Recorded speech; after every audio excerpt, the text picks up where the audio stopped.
नमस्कार दोस्तों। मैं आज आपके साथ एक सच्ची और बहुत ही डरावनी घटना बताने जा रहा हूँ जो कि मेरे साथ महेश जी ने शेयर करी है। महेश जी दिल्ली के ही रहने वाले हैं, तो उनकी कहानी शुरू करते हैं। तो उन्होंने बताया एक गांव में एक औरत, एक बुजुर्ग महिला रहती है जो कि उनका एक जवान बेटा होता है जिसकी पढ़ाई अब पूरी हो चुकी है और वो बेटा अब नौकरी की तलाश में शहर की तरफ जाने के लिए निकलता है अपने घर से। और वो जाते जाते अपनी बुजुर्ग माँ से कहता है, माँ ये जो तुम्हारे हाथ में अंगूठी पहनी हुई है ये मुझे दे दो, मैं इसे बेच के कुछ अपना खर्चा चला लूँगा। पर उसकी माँ मना कर देती है। वो बुजुर्ग महिला उससे कहती है कि नहीं बेटा, तुम कुछ भी ले लेना घर से, पर ये अंगूठी कभी मेरे उंगली से मत निकालना, अगर ये निकालोगे तो बहुत गलत हो जाएगा। तो फिर वो गुस्सा करके चले जाता है शहर की ओर नौकरी की तलाश में। और फिर वह शहर में काफ़ी नौकरी की तलाश करता है पर उसे नौकरी नहीं मिलती है। फिर एक दिन उसे गांव से खबर आती है कि उसकी माँ, जो कि बहुत ही बुजुर्ग थी, उनकी तबीयत खराब है, तो उसे जल्द से जल्द गांव आना होगा। तो फिर वो अपनी माँ से मिलने के लिए वापस गांव चले जाता है। जब वो गांव जाता है तो वो देखता है कि उसकी माँ बहुत ज़्यादा बीमार है और बिस्तरे पर है, ना वो उठ पा रही हैं ना कुछ खा पी रही हैं। तो उसकी माँ बेहोश हो रखी होती है और वो अपनी माँ के उंगली में से उस अंगूठी को निकालने की कोशिश करता है, पर वो अंगूठी नहीं निकलती। फिर वह खाना बनाकर अपनी माँ को देता है पर माँ खाती नहीं है, क्योंकि माँ को इतनी ज़्यादा बीमार होती है क्योंकि वो फिर वो माँ की अंगूठी पे उसकी दोबारा नज़र पड़ती है। तो वो दोबारा कोशिश करता है अंगूठी निकालने की, पर वह अंगूठी इतनी टाइट होती है कि वो निकलती नहीं है।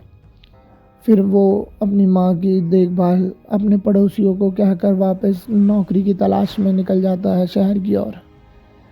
जब वह शहर में नौकरी ढूंढ रहा होता है, ऐसे दिन दिन पर दिन और महीने पे महीने बीतते जाते हैं पर उसे नौकरी नहीं मिलती। फिर उसे एक दिन गांव से फ़ोन आता है कि उसकी माँ अब इस दुनिया में नहीं रही। तो जब वो गांव वापसी जाता है तो अपनी माँ का अंतिम संस्कार करने से पहले वो अपनी माँ के उंगली में से अंगूठी निकालने की दोबारा कोशिश करता है, पर अभी भी अंगूठी नहीं निकलती है। तो वो क्या करता है, पास में पड़े ही एक चाकू से अपनी माँ की उंगली काट देता है और अंगूठी निकाल लेता है और वापस शहर चले। जब वो अंगूठी काट कर निकाल लेता है और वापस शहर चले जाता है और वहाँ उस अंगूठी को बेच के कुछ पैसे मिल जाते हैं जिनसे वो अपना खर्चा निकाल लेता है। फिर उसे गाँव शहर में नौकरी भी मिल जाती है और वह नौकरी करने लग जाता है। एक बार नौकरी से छुट्टी लेकर वह अपने गांव वापस जाता है तो गांव में देखता है कि उसकी माँ बैठी हुई है घर के बाहर और बर्तन धो रही है। वो अचानक से एकदम शॉक हो जाता है कि ऐसा कैसे हो सकता है, उसकी माँ तो मर चुकी थी 1 साल पहले। तो ये उसके माँ जैसी दिखने वाली औरत कौन है जो उसके घर के बाहर बैठकर काम कर रही है, बर्तन धो रही है। फिर वो जाता है तो उसकी माँ बोलती है, आओ बेटा बैठो। वो कहता है, पर माँ तुम यहाँ कैसे? वो कहती है, अरे बेटा बैठो, खाना वाना खाओ, पानी पियो। फिर वो पानी पीता है, खाना खाता है। अपनी माँ से बोलता है, माँ तुम्हारे अंगुली किसने काटी? कि बेटा सब बताती हूँ, तुम बैठो तो सही, पानी पियो, खाना खाओ। फिर वो पानी पीता है, खाना खाता है। वो दोबारा पूछता है कि माँ ये तुम्हारी उंगली किसने काटी है? ये तुम्हारी तो पहले ऐसे चोट नहीं लगी हुई थी, पर अब ये उंगली कटी हुई है, ये किसने काटी?